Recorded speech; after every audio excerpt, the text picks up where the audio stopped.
All right, so I guess in development of that, I'll read the following question. This is from the Bronx, from Anonymous. When I dismiss modern day miracles, such as the Baba Sali's bottomless arak bottle and other Hasidic fairy tales, I get asked, but do you believe in the biblical miracles? If so, why is it so far-fetched to believe in these stories, which were also witnessed by many, including my grandfather? Why is it different? How are they fundamentally different? They are fundamentally different.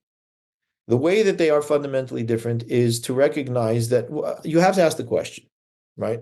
The fundamental question that you have to ask is, why miracles? What's the point of miracles?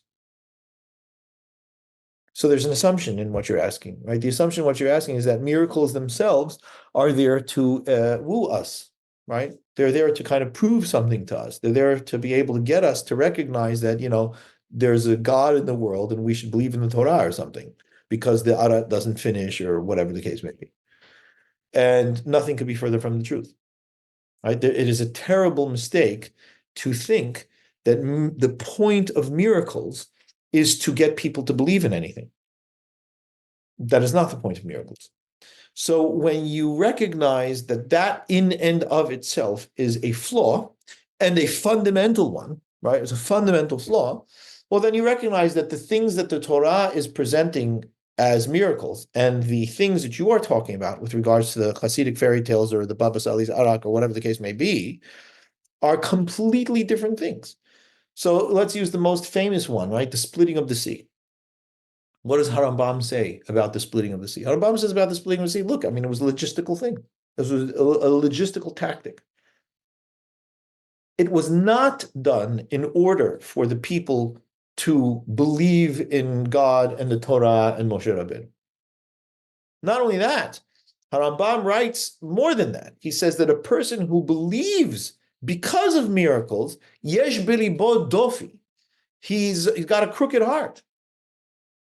It's a big problem, actually, to believe and that have a person's faith based on miracles. So, what is the Baba Sali's tactical need, so to speak, right? And I want to be very clear. I'm casting no aspersions whatsoever. Has v'shalom, who am I? Mi ani afar tahat raglav on the Baba Sali. All I'm saying that is if you're going to compare the bottomless ara to Kriyat Yam Suf, they don't come into the same universe.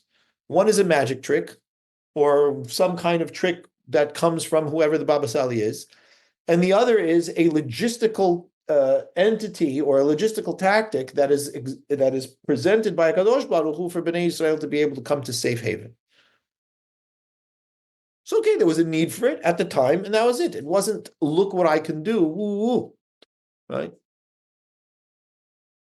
So if it was a thing that we needed to have ara, and we could not be without ara, right? And so that's what the Baba Sali's thing served. Okay, so then believe in that. I mean, if you saw it, then that was okay. But again, what is the believe in it?